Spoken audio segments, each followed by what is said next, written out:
So Fox News goes after Donald Trump because he didn't drain the swamp? Let's talk about it in today's video.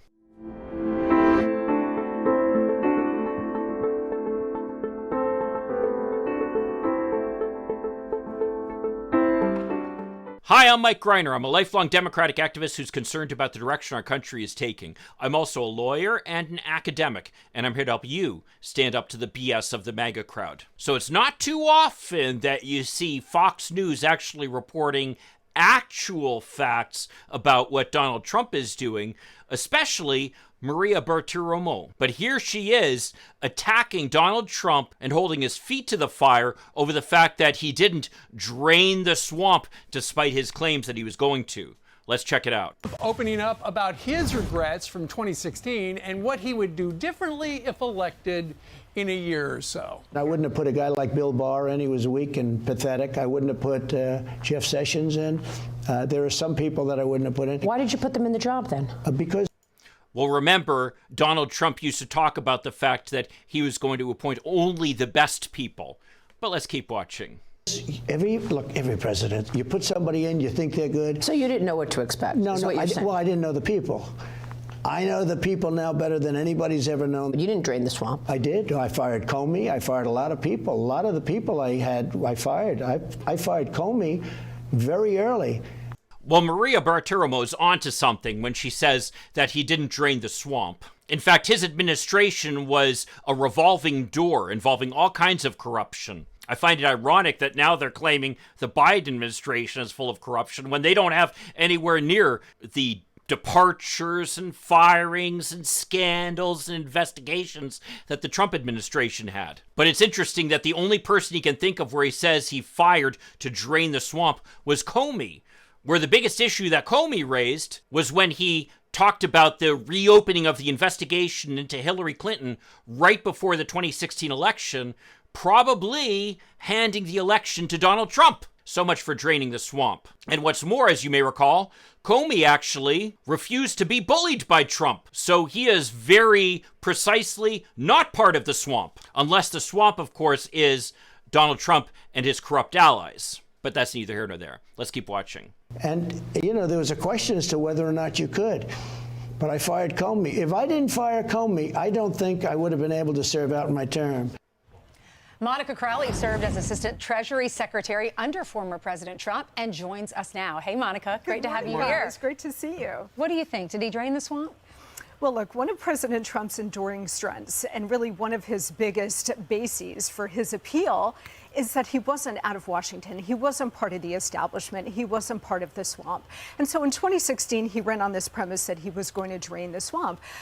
But one of the big drawbacks of not being part of the Washington establishment is that he just didn't know. He didn't particularly know how the system worked or how many people he was going to have to appoint to key positions. So he was really reliant on others to make these recommendations. And some of these people were not particularly as America first as he was, maybe outright even hostile to him and his agenda. But Bill Barr was an MVP of that administration till the end when he didn't agree on the outcome of the election. Well, you see, I love this interview. I don't even need to object to this. You've got the people from Fox News objecting to it. When he talked about Bill Barr early on, I was like, Bill Barr was the most corrupt attorney general we've ever had. I actually wrote an article on Medium where I said Bill Barr should be disbarred because of his abuse of the legal system in favor of Donald Trump. But suddenly he's this bad guy that Donald Trump shouldn't have appointed? But thank you, Fox News, for pointing that out. Let's keep watching. President Trump, look, you can revise your opinion on certain people that you appoint. And remember, there's a vast number of positions that any president has to fill. So you're going to get some bad eggs here and there. I will say this. He had 4 years in the end to take on a whole array of issues. And he did an extraordinary job in a short amount of time, bringing the economy back. Okay, let's talk about these things that Donald Trump did such a great job on, starting with the economy. I don't think I need to remind people about how things were at the end of the Donald Trump administration.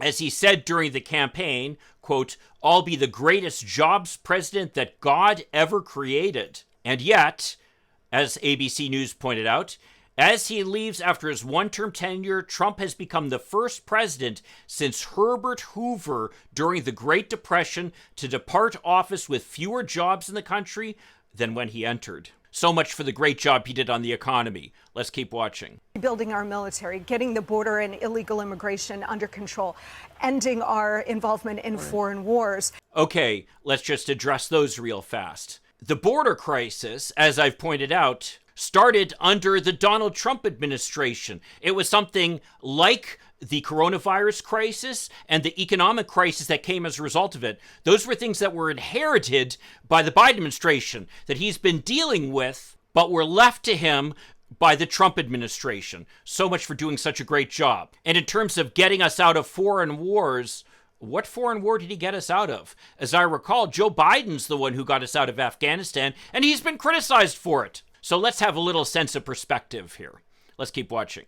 And so I think when he is reelected and enters office in January of 2025, he will take that hard-earned wisdom and make sure that all of his personnel is totally in alignment with the America First agenda. He only had 4 years, but if he is reelected, he'll only have 4 years.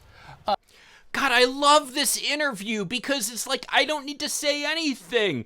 The point is, with Donald Trump, he's all talk. He makes all kinds of promises and he doesn't deliver. And that's exactly what he's intending to do this time again. But let's keep watching. And he couldn't drain the swamp the first time. And now you hear him complaining about all these people he hired. Whatever happened to the buck stops here? He was the guy ultimately whose name was on the line with, I hired these guys. Yeah. Well, look, I mean, I think his opponents in the Republican primary are certainly going to exploit that line of attack. And he has answers for it at his primary. Not just in the Republican primary. I got news for them. The general election, too.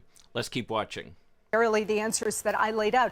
Did he thoroughly drain the swamp? No, he didn't. But he was so distracted with the massive, never-ending assault on him and his presidency coming from the deep state, the permanent administrative state, the propaganda press, and so on. All these people, by the way, who've been attacking Joe Biden, but yet Joe Biden doesn't whine about it like that loser Donald Trump. Let's keep watching, though. He was fending off so many attacks at the same time that I think next time around, he will take that hard-earned wisdom and make fundamentally different choices, and you will see an astonishing second term for president. Again, with him and his administration, it's all talk, all promises. Remember before the last administration when they claimed, we will have so much winning if I get elected that you may get bored with winning. Well, I got to tell you, there wasn't so much winning that I got bored of it. And now they're saying, oh, this next administration is going to be so amazing. The last one, forget about it. It's the next one when everything will be great. I'm sure. Let's keep watching. President Trump. What's the future for this? We have Iowa, then New Hampshire, then South Carolina. We have two candidates from South Carolina. DeSantis is all over the state of Iowa. Kim Reynolds is going to be the governor of Iowa, going to be on our show later today. What does this look like going forward as we're about a month away from that first debate? Yeah, well, the debate will be interesting. We'll see if President Trump shows up. So do you want him to? Well, look, I mean, he's so dominant. He's running now 40 points ahead of Governor DeSantis, his nearest competitor, that there's no effective reason for him to show up and be a punching bag. That actually is true. At this point, this race is Donald Trump's to lose. And it would be kind of pointless for him to go and just kind of expose himself. All the talk lately is about this Vivek Ramaswamy, who I've talked about before on this channel. And he's just running as an even more extreme Donald Trump outsider type. But like so many people, he'll go up, he'll go down. DeSantis at this point is becoming just an also-ran. This is going to be Donald Trump who's the nominee at this point. Let's keep watching. Now, nobody counterpunches better than Donald Trump. I'm not concerned about that. But for him, there's no real incentive for him to show, but he may. I mean, he's the ultimate showman, right. So he's keeping everybody guessing, including Fox News, about whether or not he will join. But look, he is not an unknown quantity. It's not like he has to go out there and establish name recognition and show everybody who he is. He's got a long track record as president, very successful policies. Everybody knows him. And sure. I think effectively the Republican primary is. Yes, he does have a long track record as president, and I think he's going to have to answer for that. Let's keep watching. Over. And he has said, you know, I don't need to debate because I'm so far ahead. I think if they had a poll, a majority of Americans on the Republican side would say, we would like to see him at the debate. So let's see what happens in a month. Yeah. Monica, thank you very much for joining us. A pleasure, guys. Thank you. Okay. I'm Steve Duke. I just love this video because I don't need to say anything. You've got the Fox News host bringing up the issues. It's so great to see Fox News actually reporting real news. Well, if you want to see a video I did quite some time ago about Vivek Ramaswamy on Fox News, check out this video over here. I'll see you then. In the meantime, let's hope for continued progress. Thank you.